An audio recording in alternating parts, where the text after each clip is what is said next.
make me sick. They get on my nerves. Like I tell my pastor, you just go on because you get on my nerves. Something's wrong with you. Number one, because that's how you be talking to your leader.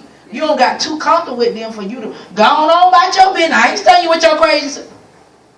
That shouldn't be. But I hear people talk like that about their leader. Oh, we cool like that. No, we ain't gonna be cool like that. Because you got to understand how are you really looking at that person? Are you just looking at the person and say, you know what? This is how. This is just something I just do. But do you really feel that you hear God from that person? As a matter of fact, do you really know God? Because if you're looking at them like they just your buddy in your path, you ain't hearing no God from them because you don't know God yourself. Because if you did, you wouldn't be saying what you're saying. See, all we got to do is begin to look. We got here, Absalom, he overlooked the spirit. It overlooks God's authority. In other words, I don't care what the pastor say, do what I'm going to do. It's division within a ministry. Absalom's spirit, that spirit, it seeks to bring division. It seeks to get people to see things the way that they see it. I don't think that we should be I don't think we should have to give to the pastors for the building fund. I don't think they should have asked us to do no $100. I think it should have been $25. Okay, that's something we could have just kept to ourselves.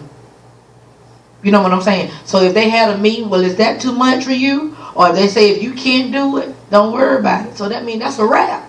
So then why are you moaning and complaining about it?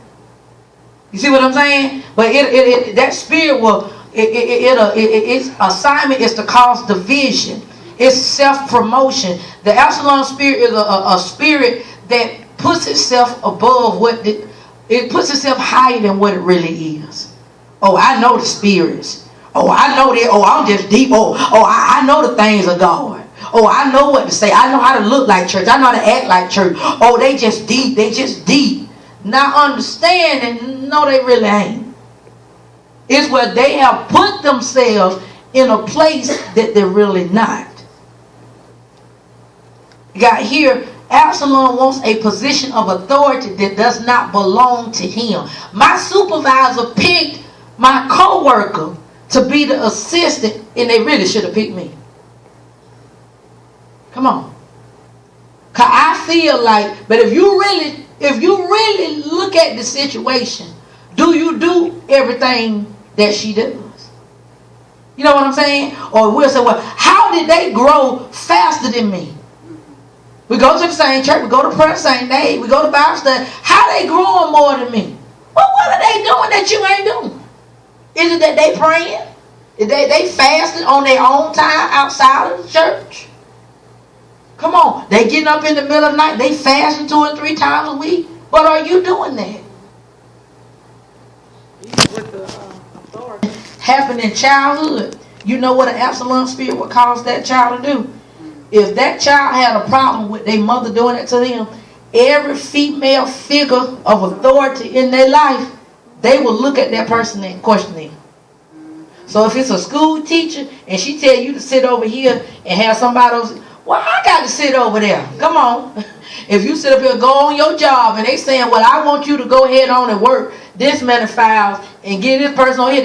Well, why? Why? I got more than she got. See, it will cause that spirit, it will grow up with you from your childhood up to your adulthood until you deal with it. And see, the sad thing is, sometimes we think it's us. This is how I am. I always been like that all my life. Well, that's been a problem all your life. You know, and that's why God want to show us, no, we got to address some of these issues. Because if not, Absalom, this spirit comes after your destiny. He don't want you to fulfill who God has called and ordained for you to be. Because there are some things God would have us to do, and He don't give us the explanation right then.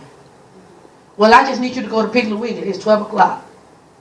He ain't tell you why. He just said go. You know what I'm saying? And you can't be saying, well, why I got to go? It's 12 o'clock. I got to go to work in the morning. This don't make sense to me. I'm tired. See, that's what Absalom would do. Instead of just being obedient even to the Creator. see, and that's why God said, I don't need you to second guess me if I say jump. You say, how high you want me to jump? How many times you want me to jump? How long you want me to jump? I'm going to keep on jumping until you tell me to stop. That's supposed to be our answer. But see, that spirit will have us to make us feel like we got to rationalize. Well, what do you want me to get up? Or think about it when we get ready to prophesy. Well, I don't get that but one word. He said, I ain't going to give you another word until you first release that word.